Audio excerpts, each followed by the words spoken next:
Have you wondered about living elsewhere in your retirement? Well, we have almost daily. No, it's not a simple decision, especially when two people are involved. Hi, this is Gil and Gene of Retire There, a podcast about retirement destinations. We live in Brooklyn, New York.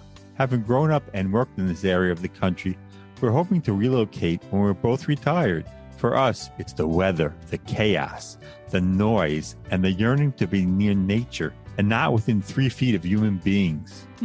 That's right. In February 2020, we embarked on our journey to find that special place. We spent a week in Winter Park, Florida, which is beautiful, but something said it wasn't for us. As we were planning for the next trip, the pandemic arrived. Gene then gave birth. I gave birth?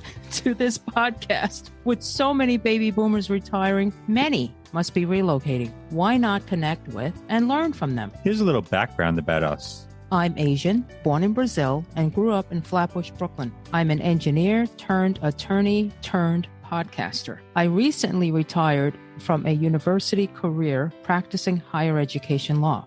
I loved the academic environment, but it was time to do something else. I no longer have to set an alarm, drive in BQE traffic, or work with people who don't always share the same principles. Ooh, did I just say that? You bet I did. I traded all that in to binge crime dramas into the wee hours, just a little bit, to develop the podcast, to volunteer, practice metalsmithing, tackle our possessions. No regrets so far. Gene? I'm not Asian, and as Gil mentioned, I'm not retired. I'm just plain tired. Oh. Born and raised in Long Island, New York, a place I always wanted to leave.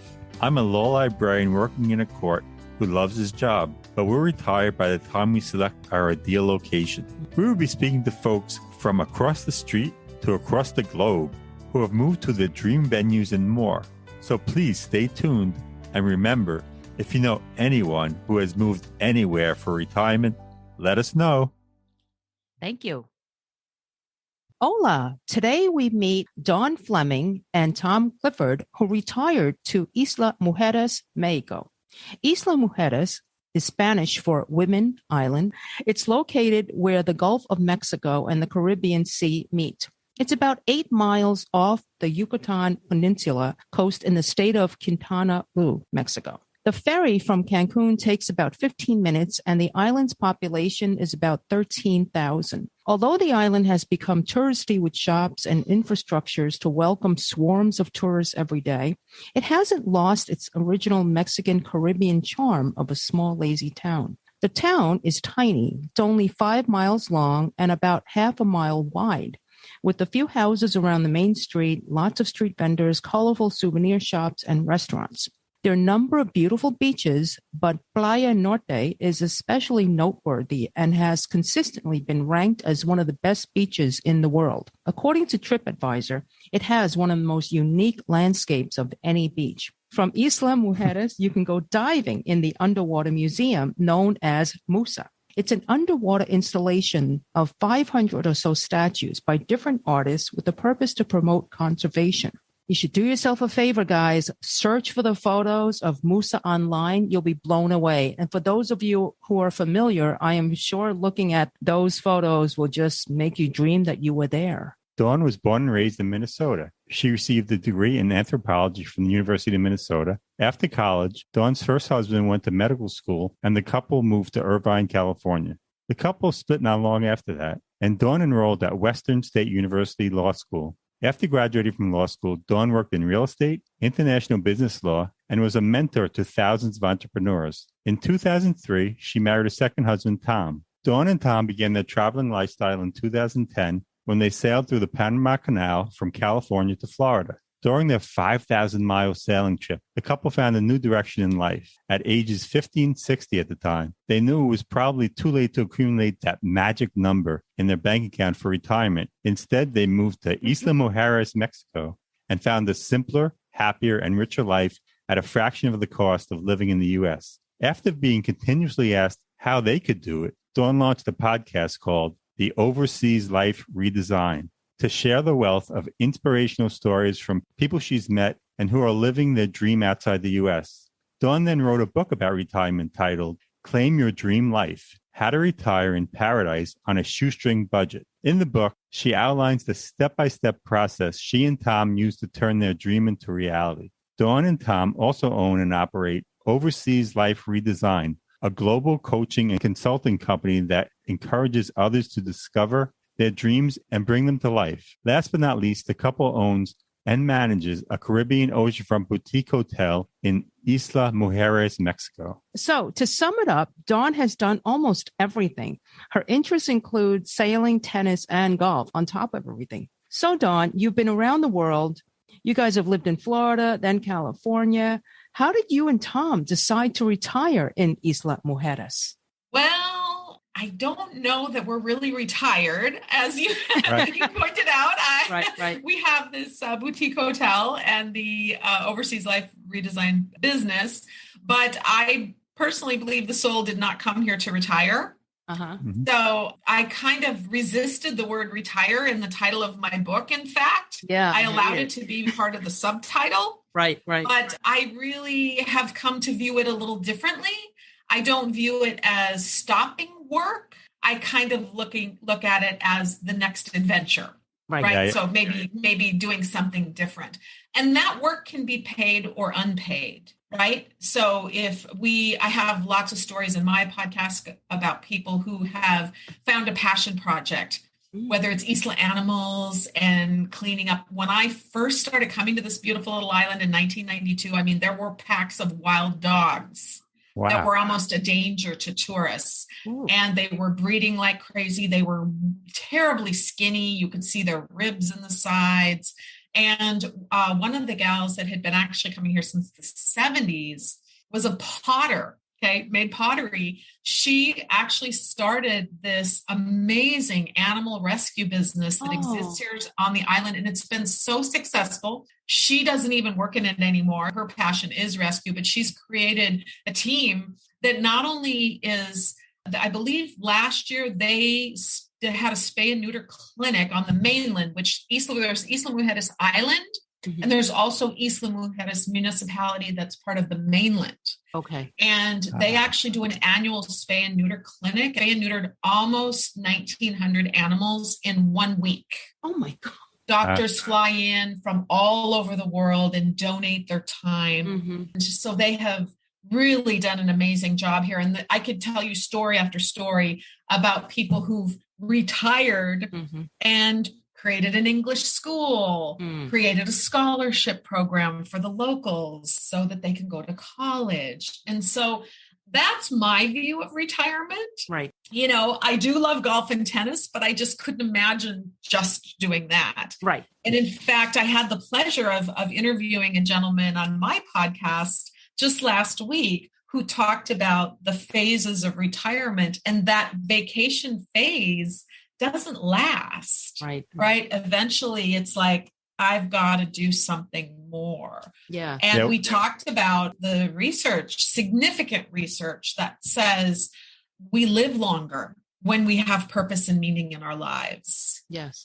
And how many times have you heard the story of man, retires at 65 and then is dead in a year? Right? So scary. Yeah. It's so common. Mm-hmm. And so if you don't want to do that, I mean, then you find something that gets you up in the morning. Yeah. So. Gene and I actually listened to that episode of Riley. Yeah, it was really good. It was really good. And then I watched his TED Talk. Yes. And that was really good. And, he was actually comical there. It's true because I took retirement, quote unquote retirement in December. So that's about almost 7 months ago. But, we have this podcast, which has become full-time work, thanks to my husband. We have other things going on. So I kind of feel like it's semi-retirement. Yeah, we don't like the word retire either. Yeah. Good. We had a big discussion about that when we were naming our podcast, but we decided we had to use it. So Yeah. And I actually started a blog a bunch of years ago, and it was about preparing for this phase of life. I didn't want to use the word retire because of all the ageism, right? So I called it Pohana in Hawaiian, which means like they'll say it it's the end of the day. And then, you'll come back the next day. So I couldn't just use Pohana. So I made it I Pohana. So that's that part of it. Different word. I've tried as well. Yeah. Right. Yeah. I mean, it's hard. Yeah. It's really hard. So yeah. Very good. Very good.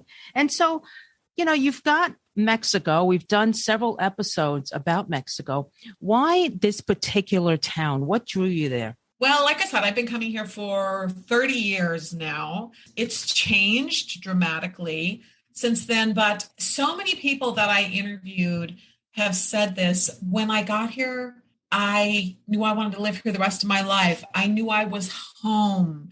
I study energy, and I talk about that actually in my book. Oh, wow. And I don't know if you're familiar with vortexes, but there's actually, this is a location of a vortex, and the Mayan energy is very strong. The reason Isla Mujeres is called Isla Mujeres is when people started settling here. Now, I believe the end of this week, they're starting the 172-year celebration Oh, wow. of this city, which really, it's an island, but it's kind of the municipality.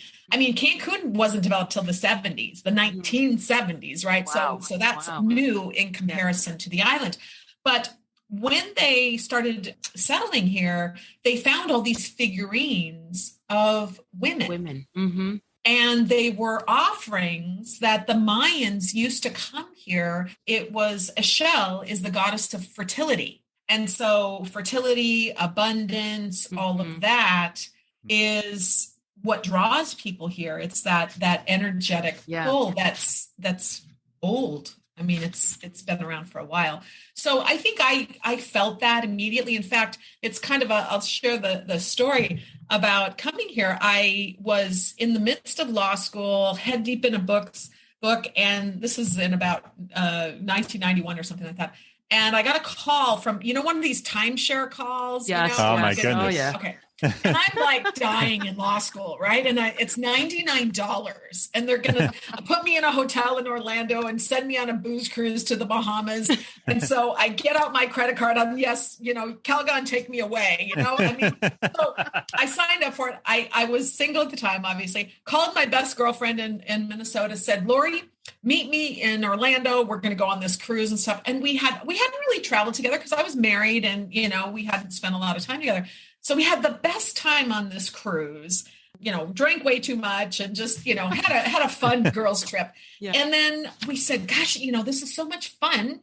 I think we should make this an annual event. So you pick next year. And she said, meet me in Cancun. We're going to Isla Mujeres. And I had never heard about it. Oh. And then it was funny. We had so much time. We came back subsequently. And actually the next year there were 8 of us. Wow. We each invited friends. And and we traveled it was a big group of women. And so that's kind of how it all started. And then when I met Tom in 2000, we came here. I started working in the network marketing relationship business.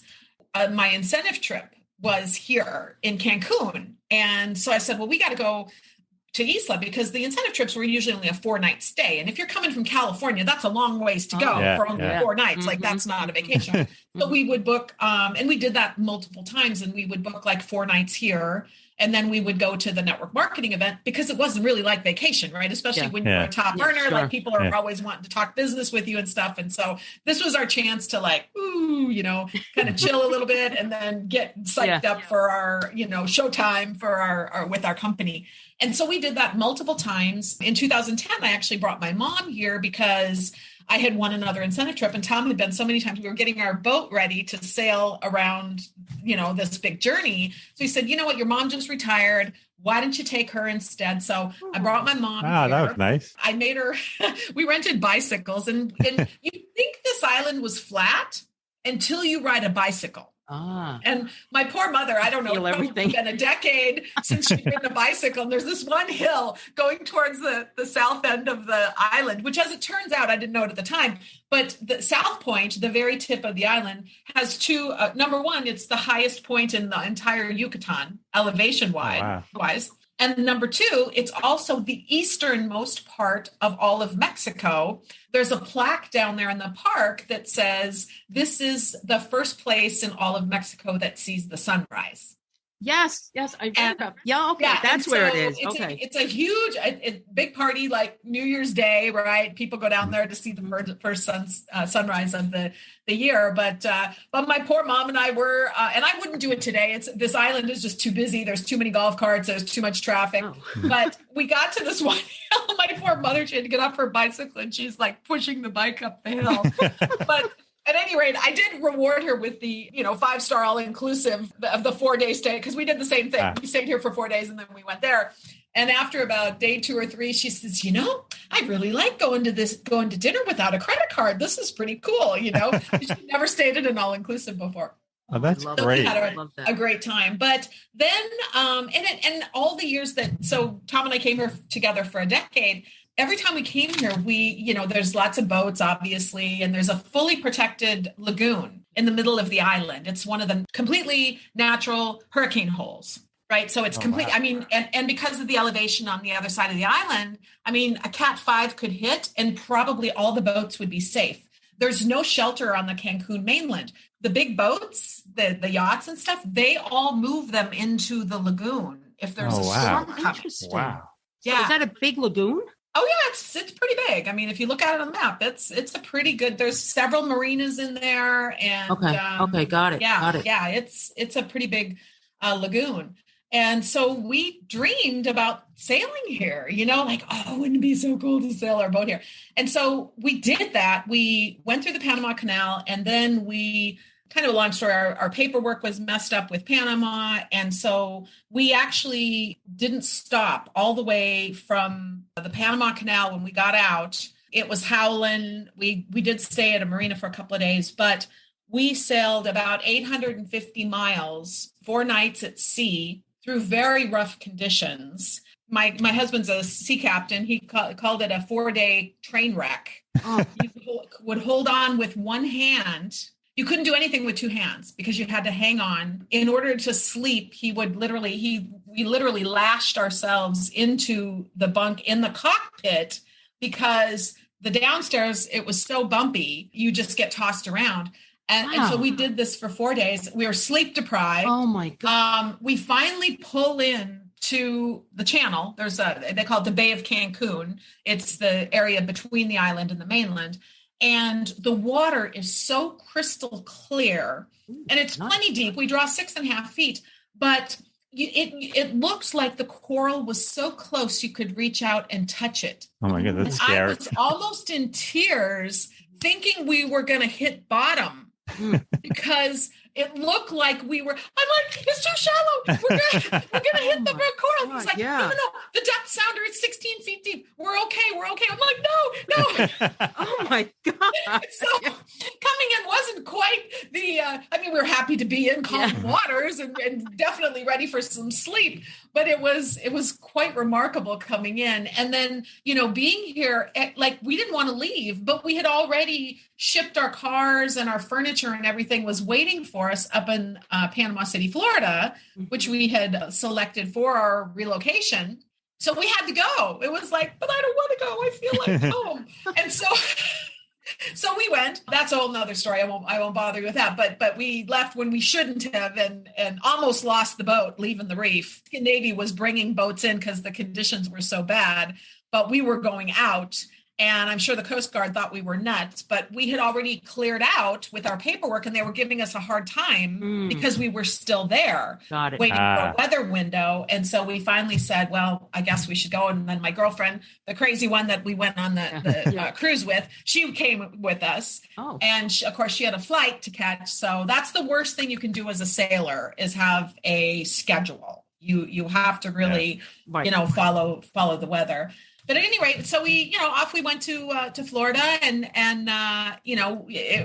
Tom was joking about this weekend during our workshop. He said, we get into Panama City, Florida, we pull into the downtown marina, we've made arrangements, we had a reservation for a slip, and we get there. There's no balloons, there's no marching bands, there's no welcoming committee. I mean, we didn't know a soul, really. We knew like one couple that we had met. So it was like our own personal victory, our own personal accomplishment. but it was, and we happened to arrive on St. Patrick's Day. So we did go have a little cheer on St. Patty's Day, but nobody knew us, knew what we had just done or anything like that. And then a few months later, actually, I think in August, that was in March. So I think in August, word did get around, and I actually was featured on the front page of the newspaper. And they did a feature, and it was actually about people moving in, after their 50s in midlife and relocating. And interesting. Oh, wow. We'll have to read that. So it was kind of interesting. Yeah. Anyway, so what ended up happening was we lived in Panama City for 2 years. They use the words wind chill in the winter weather forecast, as it turns out. We thought Florida was warm. Well, not so much, not everywhere. And being from Minnesota, I don't care for the cold, and I don't do wind chill. So after 2 years, we moved down to Punta Gorda, which was Southwest Florida. Sure. And we stayed down there for 4 years. But I was 55 at the time. Tom was 65 at that point. We decided that Southwest Florida was too old, because every year it was a senior tsunami, Cadillacs and cataracts, and there would be this dissension from the Northland, and our neighborhood would go from about 30% occupancy to you can't get a table at a restaurant for 2 hours. Wow. And so we belonged to a yacht club there that had an active tennis group. And that was one of the best benefits of the yacht club, was you could get a table. So that difference in season versus not season. And anybody that's thinking about retiring anywhere, I would encourage them to go during both, to experience both, because it was a completely different experience. Yeah. Being in season in Florida versus not. Yeah, all the snowbirds. Right. So Dawn, tell us, it sounds magical and it makes all the sense in the world. And I love hearing about the vortex. And I've heard that about other places. And I'm waiting to experience that, myself. So I'm definitely we should check out Isla Mujeres ourselves. Where's the airport that you would use to leave? Does the island have an airport? Well, it does, but it's mostly used for scooter lessons and transferring goods after it's closed. It's not a working airport. Occasionally there's a military helicopter. If the president comes in, he might come in a helicopter and land there. But we go to the Cancun airport. So as you mentioned, it's actually about an 18-minute ferry ride from here to the mainland, and then it's about a 30 to 40-minute shuttle ride, depending on traffic, from the ferry terminal to the Cancun airport. And that was actually one of the things that attracted us to this area as well, is you can get to just about anywhere from Cancun. It's a huge international airport. An hour to Florida, 2 hours to Texas, 3.5 hours to my hometown in Minneapolis, 4 hours to California. That's great. So it's easy enough. Yeah. Talk us through, how did you find your living quarters? Did you purchase? Did you rent? And what is that situation? We rented in Florida because we weren't sure if we were going to try it out. And actually the workshop I just did on Saturday was about how to do an overseas beta test. Right? Yeah, cool. Dip your toes in the water before you take the big plunge. Mm-hmm. And so we did that sort of domestically before we left. We, like I said, tried out Panama City, rented this ginormous house because it came with a slip. It was on the water. And then we rented again in Punta Gorda. And also we were devastated in the 2008 financial crash. So there was that when we left California. We had 3 houses in foreclosure. It took us a while to recover. Fortunately, Tom landed a great job at a shipyard in Panama City, literally right after we got off the boat. And then I had a business opportunity come along, and within a year, I was making 4 times as much as he was as an electrical engineer. So he got to retire. Wow. So that, and then we played and had fun for about 4 years. And then we said, gosh, we should probably buy something. And we looked from Sarasota, Bradenton, all the way down to Naples, and everything that we looked at, we wanted the boat in front of the house. I mean, that's why we came. California, that was about a $15 to $20 million proposition. Yeah. Right. Mm-hmm. Newport Beach, where my husband's from. We're looking, and everything's $1 million. And then you throw in property taxes, $7,000-8,000 a year. You throw in hurricane insurance, and pretty soon you're at $1,000 a month, and you haven't even talked about a mortgage yet. So I said, and even though we were making great money, at that point, my husband, we were doing multiple 6-figure income, but there was a little voice that said, don't sign up for that. my first husband and I actually used to follow the Grateful Dead. And one of the songs that I love is Uncle John's Band. Sure. And there's a line in there that says, when life looks like easy street, there is danger at your door. And I guess I've sort of lived that way, certainly since the crash, because we were blindsided by that. We didn't see it coming. I know some of the financial experts did. We didn't. We thought we were doing all the right things and buying rental properties and all of that. Yeah. And it just, kind of blindsided us. So when we decided we didn't want to sign up for that, I said, let's go to Isla. At the time, we just were thinking, we're going to buy something. We want to buy something a la Robert Kiyosaki that puts money in our pockets.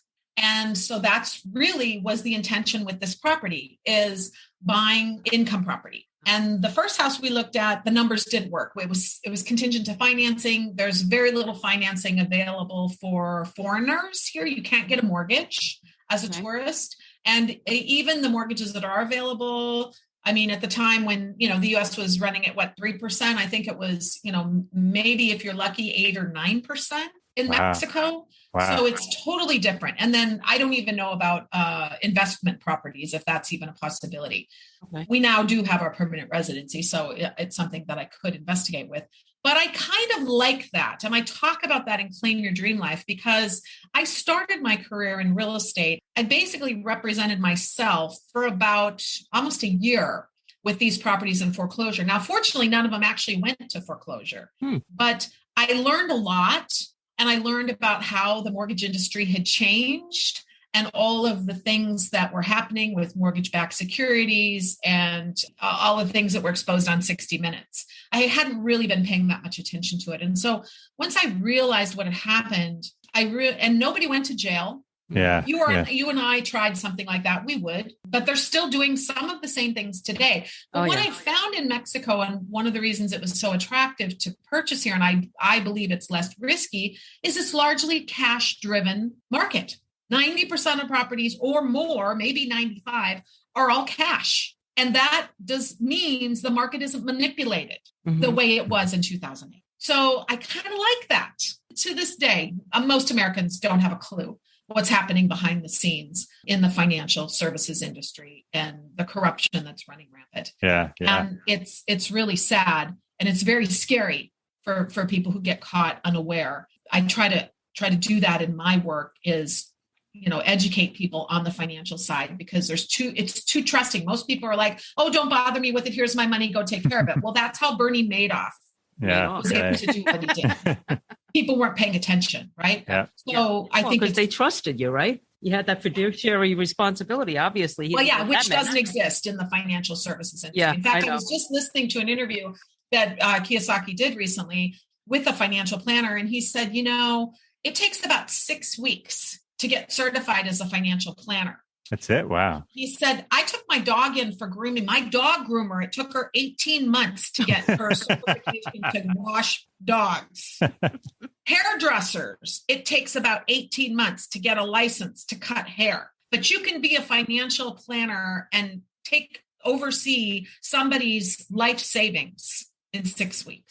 Okay, so you get to Isla Mujeres, you find this income property, right? And what do you live in it as well? We do now. So what happened was I actually hooked up with a friend of mine. Obviously, I've been coming here for a long time, so made friends. And one of the friends I made used to be a bartender on the beach way back in 1992. He now owns the number one restaurant in all of Isla Mujeres. Oh, that's interesting. great. Yeah. And it's fabulous. But anyway, we had a beer with them, and he said, Dawn and Tom, I think it's it. And then this was 2015. There's been a huge boom since then. But he said, don't buy a condo. There's lots of condos and there's hotels, but there's lots of rules with the condos. And the homeowners' expenses are expensive.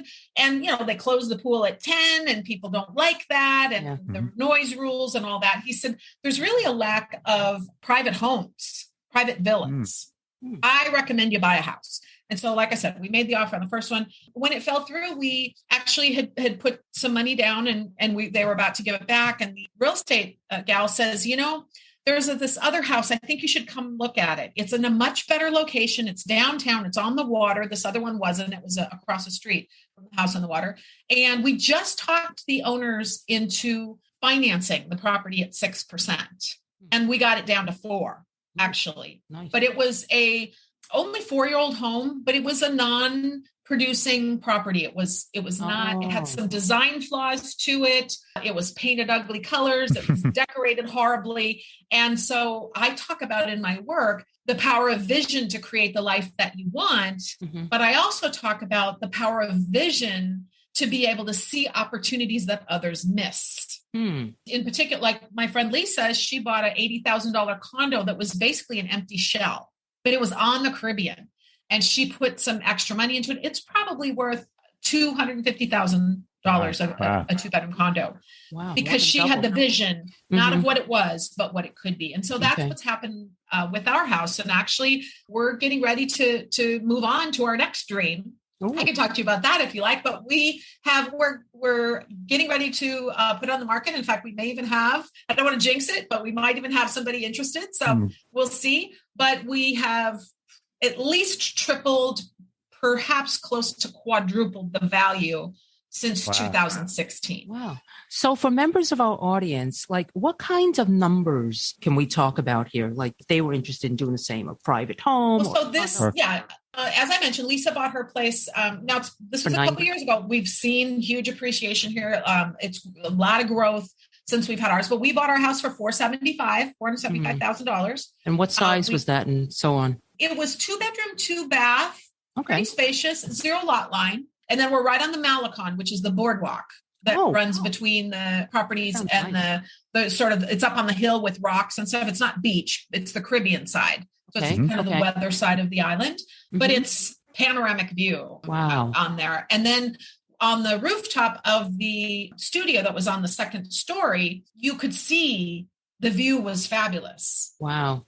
And so I saw because we're at the narrowest part of the island. So now actually we've built a 3rd floor, which is where our apartment is. Okay. We have a 2-bedroom, 2-bath first level. We changed the 1 studio to 2 studios. We pushed out the wall about 16 feet because it was set way back on the lot for some reason. 16 feet. So we have divided that into 2 beautiful oceanfront apartments. So still have a nice patio, king beds, living areas, dining area, full-size refrigerator, full kitchen, and full bathroom. Those 2 apartments. And then our suite, I'm sitting in my office right now. It's about 10 by 12. We have a stackable washer and dryer here, so I don't have to go all the way down to the first floor to wash clothes. Right. And then we have a really nice master suite with the view, and the master bedroom goes, both to the south end of the island and then the Caribbean, and then the living area and kitchen. So it's kind of, we call it Tom calls it a micro hotel. I said, no, boutique hotel sounds better. Don't go calling it a micro hotel. Right. So, and then we still have the rooftop, which you could potentially go up another level. Oh my God. And we have just decided that, we want to play some more of that golf and tennis. We have 1 tennis court on the island. The golf courses are all in Cancun, and they're all pretty much at high ditch resorts. They do give a local discount, a couple of them, but then you got to schlep your golf clubs on the ferry. We do have a car. But the car ferry, the last one comes back at 5:30. So if you play golf, you either got to play early or else spend the night. So it's just been a little bit of a hassle in that regard. And my Newport Beach husband has informed me he does not want to live this close to the ocean. We're about 12 feet from breaking waves because everything rusts. The salt had destroyed his brand new motorcycle in 3 years. Oh, wow. Completely deteriorated. Air conditioning units last about 2 years. Wow. Thankfully, they're cheap. It's not like the central air. They're the mini splits, Yeah. But it's such a waste. Yeah. It's high maintenance living by the ocean. People want to live by the beach. I think they may fail to take into account this or anything that's steel. We purchase wood and plastic whenever possible. You see me go around in the store in Cancun and I'm knocking on things to see what it's made out of, right? Is it metal? Oh, it's metal. Forget about it, right? Yeah. So it's really, and we're sailors. So we were somewhat prepared, but not to this degree. Yeah. So your house, you're saying it's worth close to $2 million now, I guess, right? Yes. Wow. House and hotel. But what can you get, say, on the low end, what can you get a house or a condo for on the island? Well, actually, there's a house right across the street from the tennis court where I just was this morning, and the gentleman died. I wouldn't be interested because it's Casa Bahia Verde. He was a Green Bay Packers fan. I'm from Minnesota. Okay. Back up there. He had a little Green Bay Packers thing on his golf cart. That's so funny. He passed, and his house is for sale. Yeah, I want to say it's maybe $350. Might have even dropped to like $299. But it has not only living quarters, but I believe there's an apartment on the premises as well. So someone can live there and still be able to rent out the apartment and be able to. But here's the thing. You know how much we pay in real estate taxes? Close to nothing. Yeah. Less than $250 a year. Oh, my goodness. That's so nice. That's incredible. Yeah. On your place, that's all you pay? Oh my goodness, that's incredible. Yes, she's not. Now, here's nodding, everyone. In Mexico, there's a 2% transfer tax that you pay. And the closing costs are about 2%. So it's going to cost you about 4 or 5% in closing costs. So that is substantially more than people are used to paying. But what would you rather do? Would you rather pay a one-time transfer tax, or would you rather pay, $7,000, $8,000 every year with it going up and up and up all the time as your property value goes up, which is what we experienced in California. We had a 2% max because of Prop 13.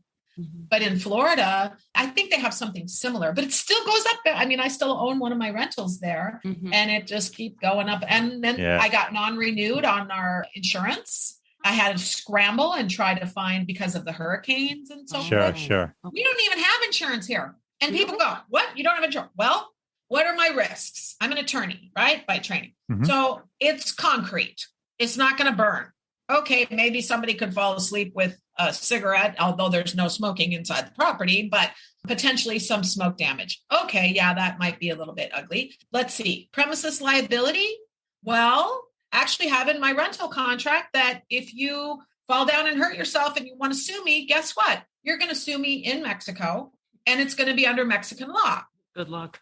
Do you know what premises liability says in Mexico? No. You should have been more careful. It's about taking personal responsibility, not winning the lottery. Oh my God. Yeah. So I don't worry about that. Somebody falls and, I had a kid running around the pool. You're not supposed to run by the pool. That's what the rules said. Kid ran by the pool, fell down, cracked his head open, went to the emergency room. His dad paid a whopping $40 at emergency to get 3 stitches in his forehead. Oh, wow. Okay. So there's that too. That's another whole aspect of it. Theft, I suppose, would be, but the one thing I did want to insure for was lost income. Well, you can't get insurance for that. Now, what about amenities and things like that? If people move in, the cost of the cost of living for other things. Yeah, like food, utilities and electricity. What about those things? Most things are really cheap, especially compared to the United States, especially after all this inflation, because we've been back a couple of times the past couple of years. There are 2 things in Mexico that are not cheap: electricity and cat food. Oh, Jesus. We have 3 cats. Okay. But we have, there's a couple things. Solar is possible. And we've actually, if we were to stay, we would do that. We could probably drop our power bill in half without really compromising the rooftop, like putting in a pergola with solar panels, what have you. But we did already cut our bills in half because we found my neighbor a few doors down that also has a vacation villa, found a company in Australia that sells universal remotes. See those mini splits that I told you were cheap? Yeah. Well, when you install them factory setting on the remote, you can take it down to 16C, which is about 60 degrees. Yeah. At which point, if you run them 24 hours, due to the humidity and overtaxing the compressor, they either burn out or they freeze up. Literally, they get frozen because of the condensation. So all of these tourists that are used to central air come down and they turn on the AC, they crank it down to 16, and then they go to the beach all day. And they let it run and it freezes up and shuts. So Gordon found these remotes. You can program them to set a minimum. So we set them to 24, about 75 degrees. Yeah. And if you need it colder than that, you probably have no business coming to the tropics. Kind of our philosophy. That's hilarious. Oh my goodness. Okay. So for a 2-bedroom, 2-bath, what would be the average monthly bill? To rent? No, the electricity. Oh, the electricity. Okay. So, I just paid ours. We have, like I said, big, basically boutique hotel, and you pay for 2 months. So you get billed every other month, and it was just $700. Okay. For the whole place. Okay. And so basically $350 a month, and this was kind of the hot time of year. Yeah. We were paying more than that in Florida. Sure. The other thing that we did with the construction is we now have 5 electrical meters on our property, because in Mexico you get a base allotment that's dirt cheap, but it's not very much. So now we have 5 base allotments. Oh, that's smart. Yeah. Where initially we only had 2. There was one for the upstairs and one for the downstairs studio. Right. So now the upstairs units. studio and the downstairs. So that also dramatically reduced the bill. I'll bet. That was smart. You just mentioned, and I didn't want to forget that, a 2-bedroom apartment. What would that cost to rent? Do you know? There's such a big range. We had our friend and client actually came down from Canada to do a 1-month beta test in October of 2020. And his budget was about $400 or $500 a month. And there were 3 decent options for that. Now, it's not going to be downtown right next to the main beach. It's going to be mid-island, more in the colonias, the local neighborhoods. I would say probably 400 range, maybe 500 to 1,000. You could probably get a pretty decent place. Nice. Yeah. Okay. Is the cost of living on the island, say for food, a lot of money? Because a lot of islands, say you go to Hawaii, it's very, very expensive there because they have to fly everything in, but you're not so far from Cancun. No, because we're so close. They do have the car ferry. Certain things are a little bit more expensive, but there's Chedraui is a Mexican Walmart brand. And there's one here on the island. That wasn't here years ago when I first started coming. Oh, wow. So you have everything you need. Well, I wouldn't go that far, but it is like a department store. The selection isn't as good in Cancun. And quite honestly, it's a very poorly run store, but I won't get into that. They stopped ordering. I guess people kept taking the grocery carts. So they don't order them. Now they have these little plastic tote things, but you can't take them down to the car and it's on the 2nd floor. Oh my goodness. Oh my Lord. It's crazy. Yeah, it's pretty crazy. So they're having some challenges there, but there's a Costco, Home Depot, Walmart's in Cancun. So about once, for sure once a month, maybe every couple of weeks, we'll take our car over. We had no car for 2 years. We just had a moto, a little scooter that we run around the island in. Okay. And then we just, take taxis into Cancun to go shopping. But after about 2 years, especially when we started managing the place ourselves, buying supplies and paint, big buckets of paint and all that kind of stuff. So we bought a Nissan Rogue, a used Nissan Rogue. And that was about $6,250 for a 2011 Rogue. Loaded, leather seats, AC, very nice SUV, which was about half of what they were going for in the United States back. Because that was 2019 before the huge increase. Yeah, now forget about it. Yeah. Well, my girlfriend Diane, she got a little Chevy something or other, little Econobox car, $1,700. Wow. Yeah, and insurance is not. We pay less than $300 a year for full coverage for 2 drivers on our Rogue. Wow, that's amazing. Yeah. We paid probably about at least $200-$250 a month in Punta Gorda for our cars. Now we had multiple cars. What about healthcare? Is there a hospital on the island? There is. There's actually 2.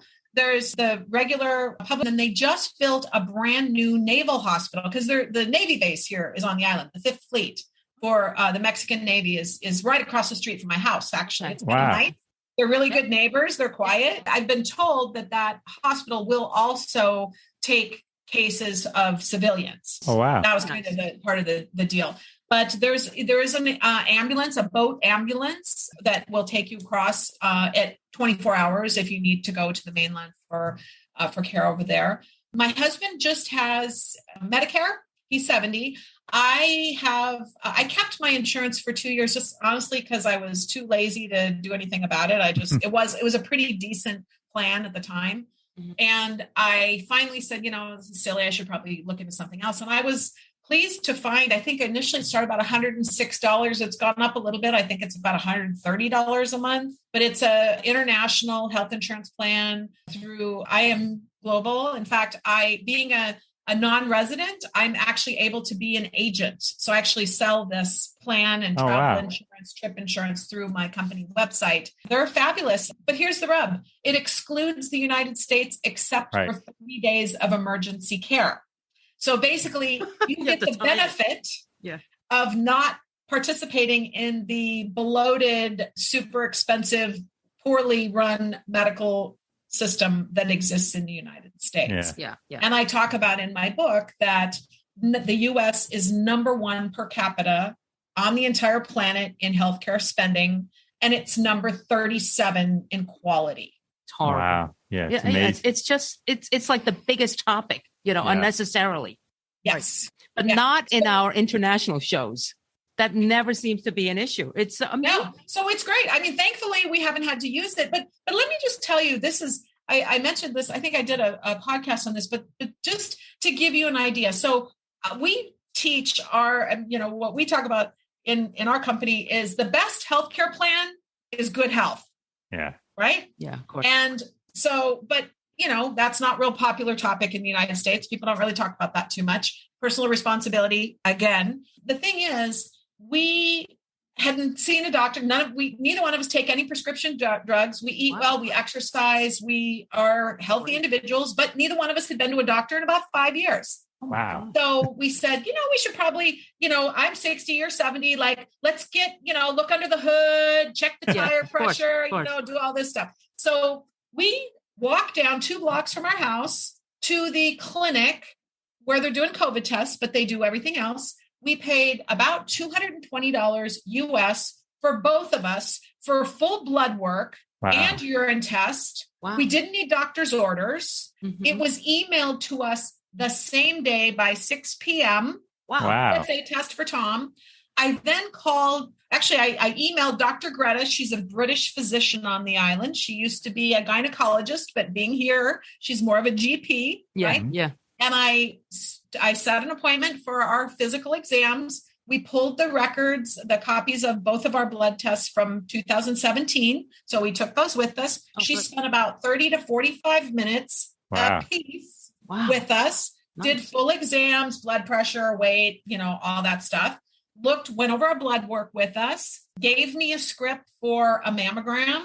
And I see a chiropractor, was in a couple car accidents when I was young. So I said, it might be a good idea to get some x-rays and see, make sure everything's cool there. So she gives me the scripts for those. We go to pay and said, how much is it? It was 1,000 pesos for both of us, which was about $50. Wow. Then I go online to Salud Digna, which is this great big lab company in Cancun. I order my tests that I want. I schedule my own appointment for my mammogram, which was like the next week. Try getting a doctor's appointment in Florida during season. Yeah, I can relate. So I go online and it says, if you want to prepay before your appointment, we're going to give you a 10% discount. Wow. Now, unfortunately, my U.S. credit card wasn't working. I tried several of them. But for the unbanked here, the OXXO, which is like a 7-Eleven, is a place where they can pay their bills and they can recharge their phone chips and all this. So I print out the receipt. Tom takes it down. It was $70. Wow. For my mammogram, 5 x-rays. Wow. That's amazing. And I had it the very same day in my email. They sent it to me Wow. I put it in to send to my doctor. I sent the x-rays to the chiropractor. Oh, the chiropractor. So my chiropractor, he charges 500 pesos. He's Belgian. He used to run a school in Veracruz, has 2 sons that took over his school. Mm-hmm. And while I was at Dr. Greta's office, she says, well, I don't know which image you need. I said, well, give me 1 second. Let me text Dr. Ben. Dr. Ben texts me back immediately Oh my God, and says, I need this angle. So I show it to her. She goes in, orders it. I mean, it couldn't be any. I can't believe this. This is amazing. More drastic difference. Wow. That's unbelievable. That was our most recent health experience. So then I sent my mammogram to Dr. Greta, sent the x-rays to Dr. Ben, and everything was peachy keen, and, we're done. Wow. There's no insurance. There's no or are they going to pay it? Are they going to reject it? Oh, how much is it? That is unbelievable. Well, as of today, 1 Mexican peso is equal to 0.049, Gene, US dollars. So go with that. So that's a nickel. About 20 to 1. Nickel. So what we do, whatever it is, if it's 10,000 pesos, lop it in half and take off a 0. Yep. So let me ask you, we've heard this is true for pharmacies in other Mexican areas. I assume you go in with a prescription, you pretty much don't have to wait. And then the next time you don't even need a prescription for a refill. You just say, hey, it's me. And same in Isla Mujeres, I assume. Oh, I forgot to tell you about my colonoscopy. I did not. Great subject. Colonoscopy too, because I had parents in Panama City. They found some polyps. I have a history. I had a grandmother, my mom. So I go. She gives me a recommendation, gives me a script for that. I go online. I contact them through WhatsApp. They set the appointment for. They can get me in within days, right? Wow. And I'm like, well, wait a minute, I'm going out of town. I can't come in that quick.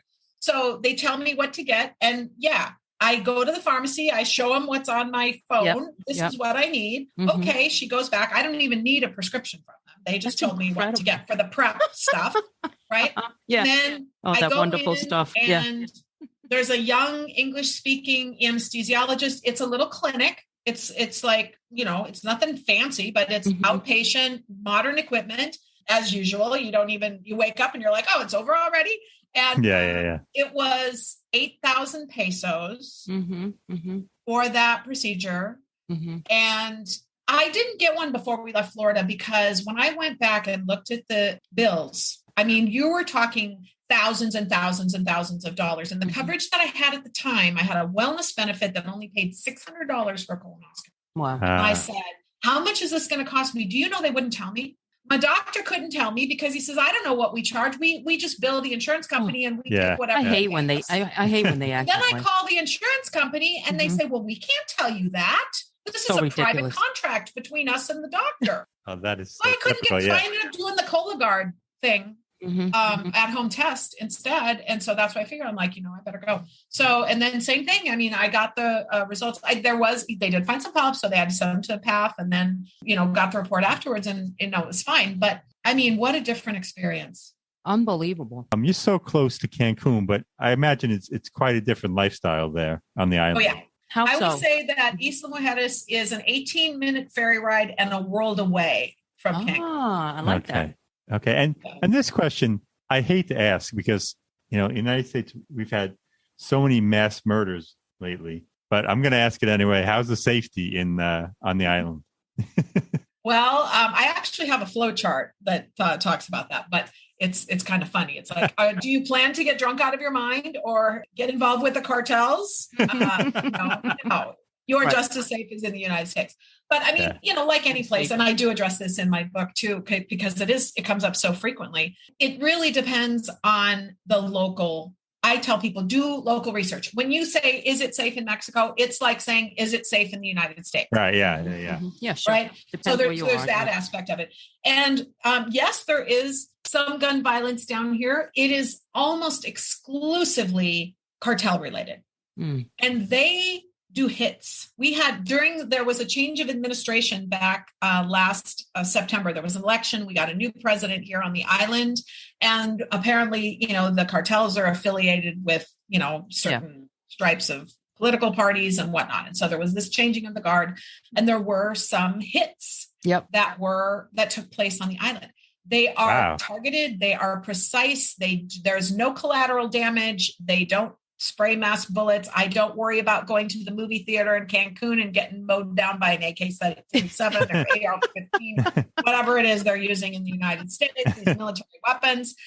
That military does have weapons. The police do have weapons, but that's about it. The ATM guys, there's the security guys, they got their weapons. Mm-hmm. As far as violence, I mean, there was one guy about a year and a half ago who said, this lady went shopping in Cancun and she disappeared, this German lady. Well, it turned out it was the boyfriend. She never went to Cancun to go shopping. Her body ended up being discovered in the drink. So, because it was freaked out a lot. There's a lot of single women here, and they saw that and they're like, oh my gosh, it's not safe to go shopping in Cancun anymore. I know. I can imagine. Yeah. So a couple of little things, because you've covered a tremendous amount of information, and thank you.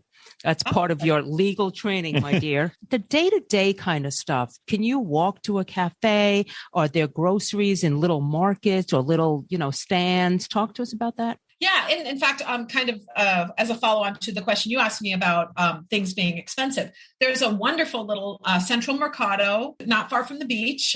I walk the Malecon down there, and there's Raphael Sr. and Raphael Jr., my little vegetable guys. Yeah. I knew I was in the right place because my friend Sergio, that has the #1 restaurant, that's where he shops, right? I picked the right place. Sergio. Yeah. Okay. So I just went shopping. Actually, we went for breakfast. There's a little Loncheria, which is like these little cafes. They're like side by side. They're all different proprietors, right? Right. And so I had huevos rancheros. My husband had his favorite mushroom and cheese omelet, and it was $10 for both of us. Nice. Wow. For breakfast. Okay. While we were waiting for the food, I went into the Mercado, came out with a bag of groceries. I mean, bananas, 4 avocados, onions, zucchini, tomatoes. I mean, it was a big bag of produce, and it was 330 pesos. So about $15. Nice. Very nice. Huge bag of groceries. Okay. So they do, like you said, the car ferries run regularly. They're very big. There is so much locally grown produce. And I mean, Mexico supplies the United States. Yeah. Produce. So it's not like it's imported. So we really haven't seen much inflation on the food side. Okay. So if I didn't have a car, it would be fine. Yeah, a lot of people, and actually we have a bus here on the island. Oh, wow. Nice. That came online, I think, just before COVID, but the tourists were being picked up by the taxis. The little school children and the locals couldn't flag down a cab to save their soul because they pay, of course, local rates, right? Not the tourist rates. So they would stand there. So finally they got bus service, and the locals mostly use that. But you also can buy a day pass if you're a tourist. So you don't want to drink and drive. They have sobriety checkpoints. If you're driving a golf cart, like 0 tolerance alcohol. So if you think you're going to jump on a golf cart and, swig your beer on the way, I got bad news for you. So take a bus. You jump on, jump off, and done the whole day. Okay. And I know someone like you, even though we don't know each other well, but you wouldn't stand for this internet service. I see. Is it really good? Because everyone lives on WhatsApp, right? And I would not go that far. Now,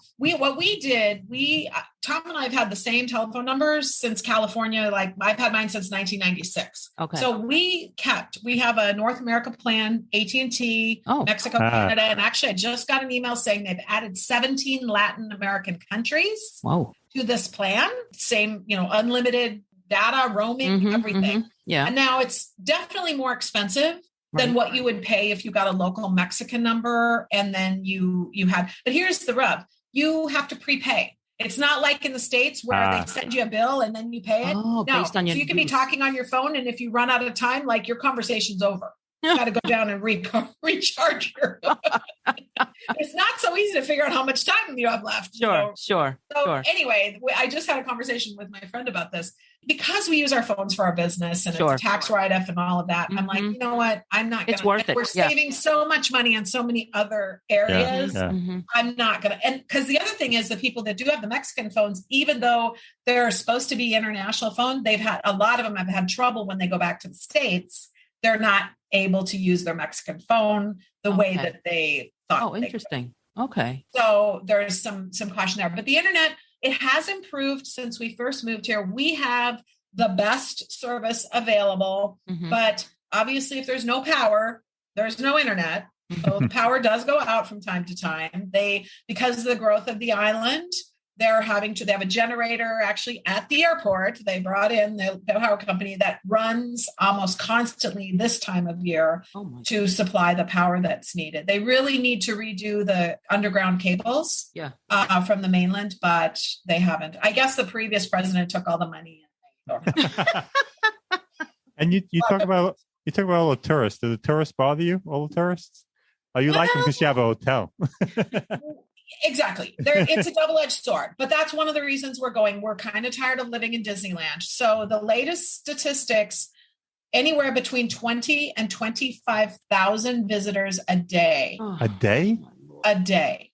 Oh my goodness. That's amazing. For that little island. My sleepy little hidden jewel island from 1992 doesn't exist anymore. Wow. But you've talked about you love the Mayan people. Why do you say that? Why do you say that? They are some of the kindest, most generous and welcoming people I've ever seen. And it's not just me saying that. We hear that over and over. I've heard it multiple times. The people are just so nice. The maid that we have, we've had her now since 2019. I mean, she's like family. If we get rid of anything, she gets first dibs on it. Like we have food left. A lot of times people buy way too much food when they're here. We load her up with food when she leaves. It's just, they're so appreciative. They're so non-material. I mean, for people that have so little. Yeah, you would think. Yep. They're so grateful. Absolutely. They're so pleasant. And it's so refreshing after the entitlement and the vitriol and all of the stuff that we're seeing in American culture right now. It's a breath of fresh air. All right. Oh, in case a hurricane's coming, do you have an exit plan? Or you just going to stay in your brick house? We live in a castle. Yeah. So we have hurricane shutters across. And I forgot to tell you, we did live on our boat for the first 2 years when we moved down here. Because we stayed here sometimes when it wasn't rented, but we got tired quickly of going back and forth. But that was when you talk about the beta test. I mean, that was our plan was it's like, well, let's take our boat there. We can live anywhere. And then if we decide we don't like it, our house moves. We'll just go somewhere else because it's a 50-foot sailboat. It's like a 2-bedroom bath condo. It's a big boat. We still have it. It's in the lagoon. Knock on wood, we didn't have any hurricanes in 6 years in Florida. And in 5 years here, we had 2 or 3 in 1 month. It was in October of 2020. And there was talk about the vortex. So this was really weird. So there was a bad one that was, I think it was Delta or something like that. It was coming in hot. It was coming in as a Cat 4 and it was headed straight to the island. Everybody was just praying and really that thing dropped from a Cat 4 to a Cat 2 in like a half hour, 30 minutes before it made landfall. Wow. How do you explain that? I mean, there was no reason for it to drop like that, the way that it was picking up speed. So bizarre. God. When we built our third floor, our first and second floors both had the hurricane shutters. We only have the windows across the front because, like I said, it's 0 lot line. And then, we have street side, but that's the opposite side of the water. So we didn't buy the hurricane shutters initially. And at that time, we only had half of our apartment done. We were in the bedroom and it was about 4 a.m. And my husband being an engineer, he said, Dawn, I think we need to move over here because we had the sitting area. We're kind of living in this bedroom suite side. The glass, we have hurricane glass, and it was flexing so bad. Oh my goodness! Because of the pressure. Because we thought, well, nothing's going to fly into it. There's no trees. There's no foliage. It's just water, right? And after that, we said, we better get those hurricane shutters. So we had them installed. They're that strong. I mean, they would withstand. It was loud as the thing. It was so freaking loud. I grew up in the Midwest, so I'm familiar with tornadoes. Mm-hmm. And they have sort of that freight train sound. Yeah. Talk about that. Well, so do these storms. Mm. I was like, and my girlfriend Diane, she took off. She went through a Cat 5 in Florida, I guess, years ago. She said, I'll never do that again. And so she took off. She left. So the hurricane itself, the biggest problem is, if the power goes out, right? You can't open the windows if it's pouring rain. Mm-hmm. So, it gets very warm and steamy. And then if the power's out, like you have no internet, you have. Right. So it's just inconvenient. And then in our case, we don't have any water if we don't have any power because we have a lift pump downstairs. So, we have drinking water with the Garrathons for drinking water, and then end up using the pool water to flush the toilets, because you don't have power. So there's challenges, but you stayed. Yeah, but we stayed, and we probably would again, just because I you've probably seen this too. People go to leave and evacuate for a hurricane, and like the hurricane changes course and actually goes to where they went to. Yes, we've heard of that. Yeah, that is still scary as hell. Particularly predictable. Exactly. It's like, with our luck, we'd go evacuate somewhere, and that's where the storm would go, right? Right. Well, and then there's the concern too that if you leave, what happens if it's really bad and they won't let you back? Yeah, your home. Right. Yeah. It's a real risky venture. And I just have a quick question. Where do you plan on going to if you sell your home? So we went to Merida to buy our car. I don't know if you've done any interviews with. We've done Chalem, which is near there. Yeah. Okay. Yes. Very good. That's a beach town. Yeah. But then so we'll do another one when I get over to Merida. Yes, so we this. I hate to even say this because I don't want everyone to know about it. But all right, don't disclose. Don't disclose. We found a golf course community. It's about 20 minutes from Progreso, which is the beach town up there. And there's marina that we found. Slip fees are about half of what we're paying here. Cool. In Isla. It's a old Spanish city. It's like going to Europe. Sidewalk cafes, beautiful. Yeah, it's supposed to be beautiful. Yeah. It's a lovely, lovely city. Oh. And they do have tourism there. There are cruise ships that go into Progreso a couple times a week. Mm-hmm. And then they will bus people into Merida, but it's not like here where, it's a normal city. Yeah. It's a normal community. A tourist. Well, Dawn, this has been amazing. And let's stay in touch because we want to follow you to the other side of wherever. Any last words as we part company? Any last words of wisdom for future retirees or semi-retirees? Yeah. So I believe in a world where on your deathbed, you never look back and think, what if? I love that. I just want to remind everybody, Dawn and her husband company is Overseas Life Redesign, and her book is Claim Your Dream Life, How to Retire in Paradise on a Shoestring Budget. Yeah. And I have to give a plug to your Instagram page, which I really love, and I'm going to start to follow. It's Castellito, Caribe. Yes, that's the name of our vacation villa. So really nice. It's very nice. And we'll have all this in our show notes. Yes. Excellent. Well, thank you so much for giving me the opportunity. You're great. Thank you so much. Really nice to meet you. You. All right. Take care. Bye. Take care. Bye-bye.